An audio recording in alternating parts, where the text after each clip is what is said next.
Everyone, and welcome to Mrs. G's Story Time.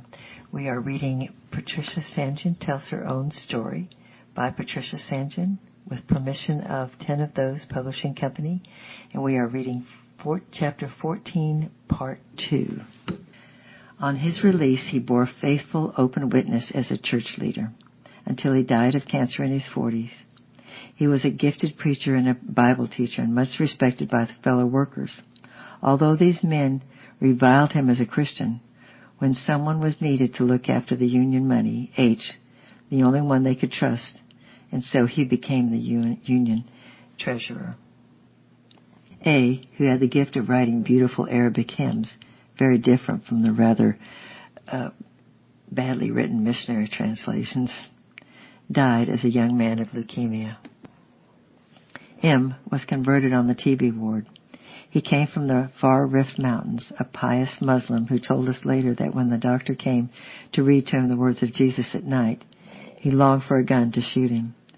But he came to love the doctor dearly and wondered at the kindness and care bestowed on him. Mrs. Kent, the hospital matron who had become increasingly crippled with arthritis in later years of her missionary life, would climb the steep stairs up to the TB ward every night to read John's Gospel with him, and his heart was won.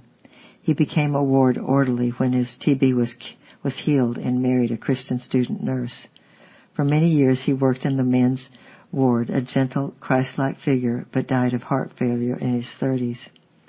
On the night of his death, he sent for the doctor and asked him to read the opening verses of John 14. "I go to prepare a place for you," were his last breathless words, spoken with great joy.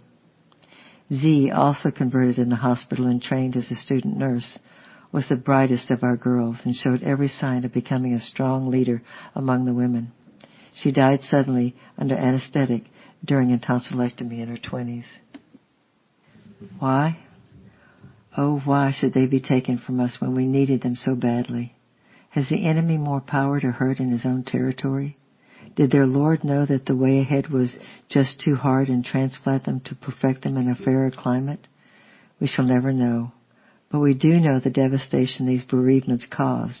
Blow upon blow, it seemed to the little struggling church, but the work had to go on, and we pray that although we were knocked down, we should not be knocked out, or accept the depression and despair which at times seemed the only way of reacting to such devastating discouragement. Farnham did not see church and hospital as separate work. Many of the converts became hospital workers, and several of the leading Christians were employed in some way by the hospital, so it was one work and everybody knew it. The local paper made an attack on the hospital at one time and said, if you go to the English hospital, as it was often called, although staff were as many different nationalities, English, American, Danish, Swiss, Swedish, but we all spoke English, then your body will be healed, but your mind poisoned by the teaching you will receive. We took this to be a backhanded compliment. It certainly did not stop anyone, as far as we know, from coming to the hospital, and they still continued to come. Some traveled very long distances and arrived like weary pilgrims at the end of a journey, and to such the doors were always open. One of the most touching cases I can remember was that of an old man who came from the far Rift Mountains. Outpatients were just finishing when we heard a tap of a stick on the stone passage, and a fine-looking old tribesman with a beard like a goat was led in by the outpatient orderly. He was blind with a double cataract and had traveled over 100 miles, partly on foot. Could we make him see? Farnham examined him and thought he could. He asked who had guided him. His granddaughter had guided him, he replied, and she was going to stay with him and look after him. He would not need any other nurse. In fact, he implied that he would get on better without them. Farnham explained that apart from the nursing and training, we could not have a young woman loose in the men's ward at all hours. She would have to find lodgings and wait for him. He said she was not exactly a young woman, and they could not possibly be separated. I went to investigate. The passageway where they had waited was almost empty, and curled up underneath a bench lay a tiny child of about 5 years old, her cheek pillowed on her arm. It was the guide and nurse, worn out by the long journey, taking her rest where she could find it. So we admitted them both into the men's ward, and the nurse snuggled up against him and slept and slept. Sometimes she woke and we could see two dark, bright eyes peeping over the quilt. It was highly irregular to admit relatives into beds, but at first they seemed hardly human. He more like some noble old animal with its young, and she, in all habits, domestic and social, was entirely kitten-like. All she wanted was some warm spot close to the one she loved, where she could curl up and go to sleep. But on the day of his operation, they had to be parted. She was taken to the woman's ward, where she continued to behave like a kitten, but now a stray, meowing kitten. But the ward helper took her home for the night, and she was comforted. Next morning, we dressed her up like a nurse and tied a doll on her back in the Moroccan fashion. She was yet more comfortable. A day or two later, she was taken back to her grandfather and lifted onto his bed. His eyes were bandaged, but he held out his hand and she kissed it. Then she fished down the neck of her dress and drew out 7 stale crusts and arranged them on the sheet, guided his gnarly old hand towards them. At every meal since they had been parted, she had saved her bread for him. Then one day, hand in hand, they went back to the Rift Mountains. The operation had been a success, and he could see. We have never heard from them again. Like most of those patients who live in a distance, they came into our lives for a few days and then disappeared, usually healed and happy. But now and again, links were formed which have lasted until now.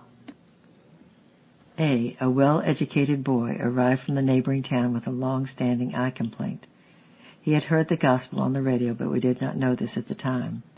He hadn't recognized it as a truth and wanted desperately to know more and to see if it really worked. But he had a problem. He was a devout Muslim and believed Islam to be the true, too. So he decided to play safe and follow both ways for the time being. He continued going to the mosque, reading his Bible and the Quran, praying in the name of Muhammad and of Christ, but found no peace of heart. Hearing that there was a hospital run by Christians away to the west and making his eye the excuse, although he had no expectations of help in that area, he decided to go and investigate. He arrived in the middle of the busy outpatient day, and he had to wait a long time before he hinted very shyly that he had come for some eye ointment. Farnham was used to such hints and offered to put him up for the night, as he lived far away, sensing that the lad was searching for more than an eye ointment. That evening they read the Bible together, the first of many sessions, as A came regularly at weekends when he was free to learn more. The first evening Farnham was led to Matthew 6 and the verse, "No man can serve 2 masters," and this came like a voice of God to A. He knew that he would have to decide, and he knew on which side lay truth and light. He took his stand for Christ, and the years that followed faced the usual conflict and persecution. He became a hospital orderly and later trained in Bible school, and has now become a full-time worker for God among the Moroccans in Europe. Visiting sick people in villages was a work shared by the evangelists, doctors and nurses and Moroccan helpers. Usually on Saturdays, a group laden with medicines, dressings, and simple Arabic tracts would set off in an old hospital van with a representative of the patient who had probably walked miles to be our guide. I will tell of one such visit in Farnham's words. "There's only one more river to cross," said our guide as we climbed out of the car and started to push it out of the mud, where its back wheels were firmly stuck. Only one more riverbed, but about 5 miles of waste, undulating land. There was no road, but our guide, a black-bearded countryman in a loose brown-black striped cloak, kept pointing eagerly ahead. For somewhere among those low hills there nestled a village, and in the village was a hut where a woman lay on a floor desperately ill.